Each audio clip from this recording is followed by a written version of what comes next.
Welcome to United by the Fascination for Learning, or just UFL. This is where curiosity meets clarity. We take big philosophical questions and break them down into something human, something real. In every episode, you'll hear from two voices: Damon, the sharp, questioning student, and Ellio, the thoughtful, unshakable teacher. And today, we're starting with a question that's as bold as it is uncomfortable. Is justice just a scam? Sounds extreme, right? But this isn't clickbait. It's the heart of one of the oldest and most explosive debates in Western philosophy.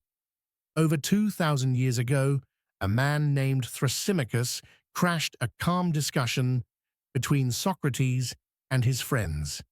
He didn't raise his hand. He raised hell. His claim? Justice is nothing but the advantage of the stronger.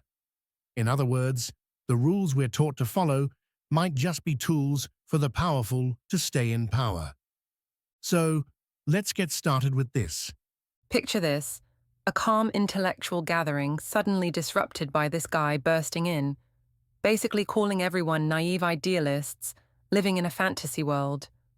So, what was his big revelation that couldn't wait?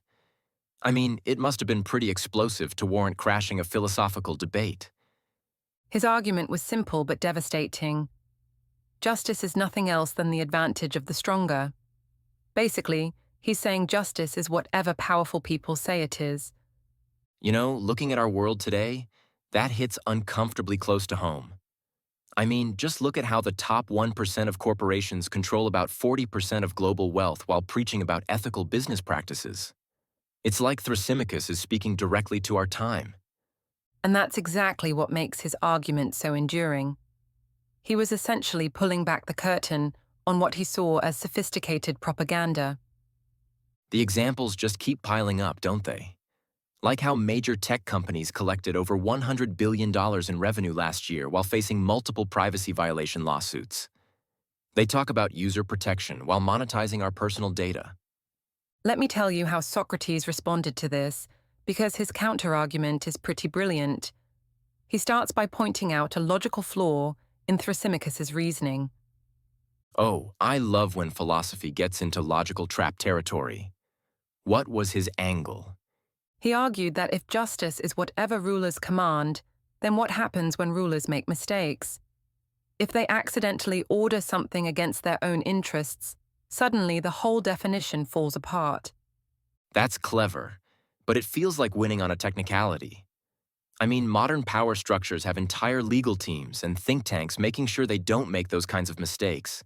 They've gotten better at the game Thrasymachus was describing. That's when Socrates takes it deeper. He compares ruling to other skilled professions, like medicine or teaching. That seems like a stretch. How does treating patients connect to questions of justice and power? Here's his brilliant move. He points out that every true profession serves others.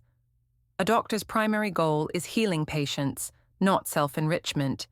So, if ruling is a genuine skill, shouldn't it fundamentally be about serving the ruled? That's actually pretty revolutionary. It completely flips the power dynamic. But here's my question. What about when leaders convince themselves they're serving others while actually serving themselves? Like when companies claim their tax avoidance strategies somehow benefit society? That's where Socrates' idea of internal harmony comes in.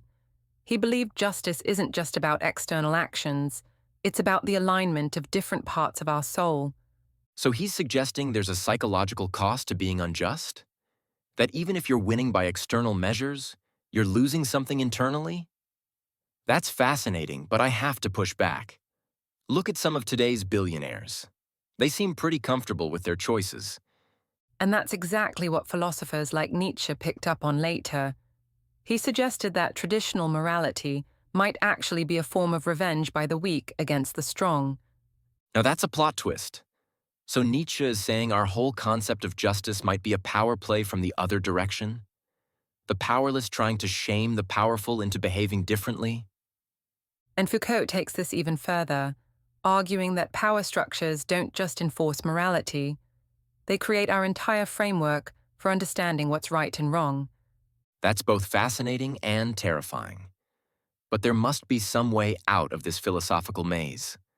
Some way to think about justice that isn't just about power games. That's where John Rawls comes in with his veil of ignorance thought experiment.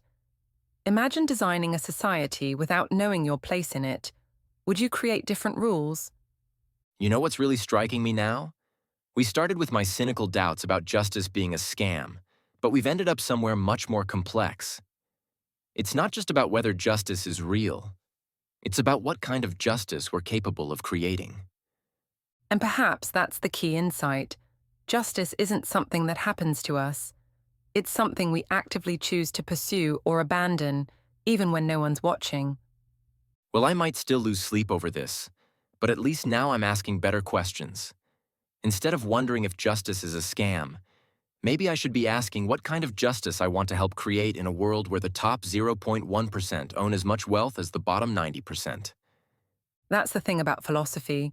It often starts with doubt but leads us to deeper understanding, even if we end up with more questions than answers. Thanks for listening to United by Fascination for Learning. If this conversation made you think or rethink, then it's already done its job. New questions, old ideas, real talk. We're just getting started. Until next time, stay curious.